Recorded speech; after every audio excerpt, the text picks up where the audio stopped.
On le sait, Paris se prépare à accueillir les JO 2024. Et au-delà de ça, On va passer par où? On va faire tout le tour, monsieur. et de ça, il y a aussi toute une délégation d'athlètes dans les starting blocks. Teddy Riner, Clarisse Agbenienou, Léon Lemarchand, Nicolas Karabatic, Mélanie De Jesus dos Santos. Des champions qui permettent aujourd'hui à la France de prétendre se hisser dans le top 5 du classement des médailles. Notre objectif du top 5 olympique étant plus que jamais atteignable, d'après certaines projections. Cet objectif est-il réalisable? La France brillera-t-elle pendant ces Jeux à domicile? Et surtout, comment expliquer une telle remontada depuis le fiasco de Tokyo? En septembre 2021, Emmanuel Macron fixe le cap pour les JO de Paris, le retour de la France dans le top 5 des délégations mondiales. Cet objectif, il le renouvelle le 23 janvier 2024, puis le 15 avril. Cet objectif, il est ambitieux. On se rappelle du fiasco de Tokyo où la France avait fini 8e avec seulement 10 médailles d'or. Surtout, la France n'a pas été dans le top 5 depuis 1996. Nous sommes alors aux JO d'Atlanta et la délégation rafle 15 médailles d'or. En 2024, la barre est haute, mais atteignable. Dans ses dernières projections, l'Institut Grace Note place la France en 4e position, derrière les États-Unis, la Chine et la Grande-Bretagne. Selon le simulateur, la France pourrait remporter 55 médailles, 29 d'or, 16 d'argent et 10 de bronze, en sachant que c'est l'or qui importe vraiment. Le pays qui termine premier du classement des médailles est celui qui a le plus de médailles d'or, pas celui qui a le plus de médailles, de podiums au total. Ensuite, s'il y a une égalité entre deux pays au nombre de titres, c'est le nombre de médailles d'argent.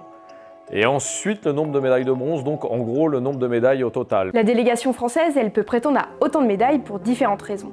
Et la première, c'est ce que les spécialistes appellent le Home Advantage. En moyenne, les pays organisateurs voient leur nombre de médailles augmenter de 40%. Le Home Advantage est une réalité. Il y a souvent un élan quand on reçoit les Jeux. L'élan des Jeux, il est là. Mais le Home Advantage, ce n'est pas que ça. Ça permet aussi aux athlètes de s'entraîner dans les infrastructures où vont se dérouler les compétitions et d'éviter de subir des décalages horaires ou de nouveaux climats. Le fait de se sentir porté par un peuple, par des médias, par l'État, par la société, en général, ça transcende. Et donc ça, c'est un des critères, mais celui qui est le plus discret, c'est l'investissement.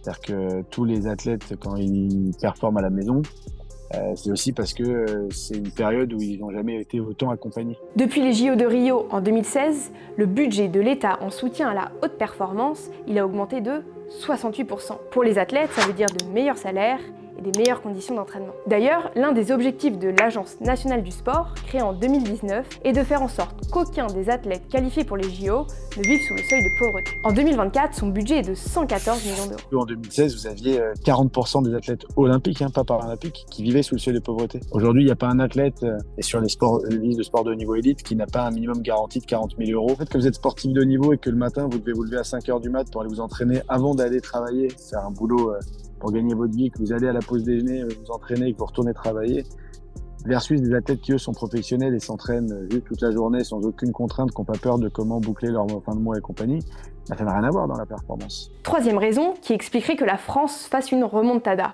le poids de la délégation française. La France n'a jamais présenté autant d'athlètes qu'en 2024, jusqu'à 560 contre seulement 380 à Rio. Paris 2024 va voir concourir beaucoup d'athlètes, mais surtout beaucoup de grands noms. Donc il y a évidemment Teddy Riner et Clarisse Agbenienou, Léon Lemarchand. Au handball, il y a Nicolas Karabatic qui va mettre fin à une carrière absolument exceptionnelle. On va suivre la gymnaste Mélanie De Jesus dos Santos. En cyclisme, en VTT notamment, et on aura Pauline Ferrand-Prévot. En escrime, on a notre champion olympique Romain Canon à l'épée. Cette liste, elle n'est pas exhaustive, mais elle donne le ton.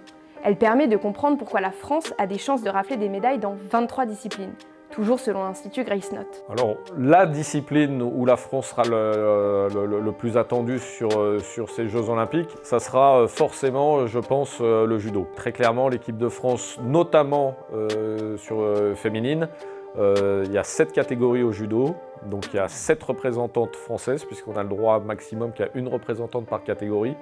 Les 7 peuvent viser le podium, voire même certaines, c'est clairement le titre qu'elles viseront. Donc il y a une très très belle génération dans l'escrime française qui peut ramener probablement au moins 5 ou 6 médailles. La France peut également espérer plusieurs médailles en natation et en cyclisme.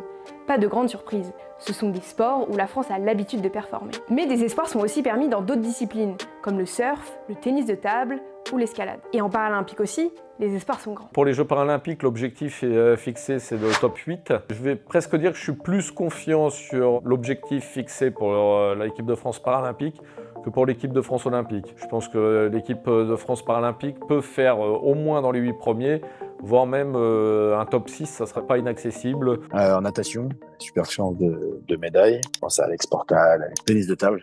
Là, il reste une India en tennis de table. Je pense à Alexandre Saint-Pierre, je pense à Maxime Thomas, Fabien Lamiro. Vous avez le cyclisme, Alexandre Déoté qui a tout raflé. Vous avez aussi Marie Patouillet qui n'a cesse de faire des podiums ces derniers mois. Donc voilà, vous avez le triathlon. On a une super équipe de triathlon avec notamment emmené par Alexis Cancan qui est invaincu depuis plusieurs années, qui a un peu tout, qui est champion paralympique en titre. Vous avez le rugby fauteuil, où là les Français sont champions d'Europe. Il y a clairement la place d'aller chercher une médaille, et pourquoi pas l'or, avec un public en délire qui peut vraiment faire la différence. Des avantages, on l'a vu, les Français en ont.